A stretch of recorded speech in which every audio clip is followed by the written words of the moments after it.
Nadiskaril ang isang tren ng LRT Line 2 dahilan upang limitahan ang operasyon nito. Pahirapan tuloy ang biyahe ng maraming pasahero. At nakatutok si James Agustin.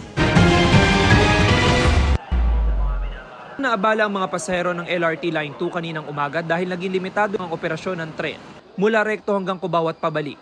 Kanya-kanya ng diskarte ang mga pasahero para makarating sa Cubao Station. Karamihan ay galing pang Antipolo at Marikina. Kahit ako rin po sakit, sabi ko, kailangan mag-Cubao agad na jeep para makahabol sa school 7 a.m. Mahirap sumakay pag wala pong train. Paano ginawa mo diskarte? Nakipagsiksikan po sa bus. Malaki pong abala, lalo na kung malilate ka na. Sa labas ng Santolan Station, stranded din ang maraming pasahero mag-aalas 7 ng umaga. Ang college student na si Angelica, halos 1 oras na nagbubook ng motorcycle taxi.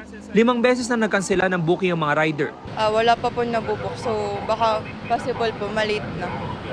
May deadline pa naman pong ihahabol na assignment. Si Alan pahirapan din ng pagsakay. Bukod sa malilate ka sa trabaho, matraffic kung mag-ano ka, traffic.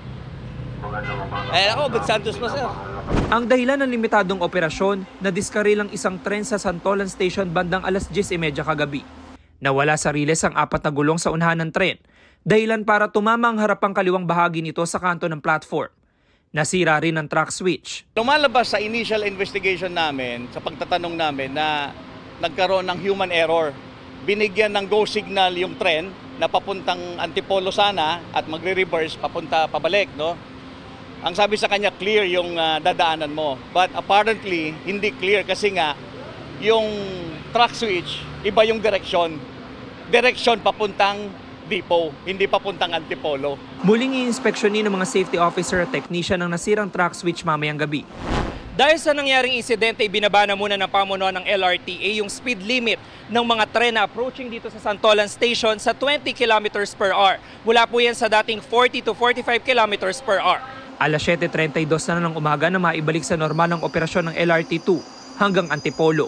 Agad ipinag-utos ni Transportation Acting Secretary Giovanni Lopez ang pagpapatupad ng libreng sakay sa LRT2 ngayong araw. Humihingi kami ng paumanhin, ito'y unexpected, no? At yun nga, minabuti namin talaga na hindi tigilan yung trabaho. Posible namang umabot ng 2 buwan na pagsasaayos sa nadiskaril na tren. Para sa GMA Integrated News, James Agustin, nakatutok, 24 oras.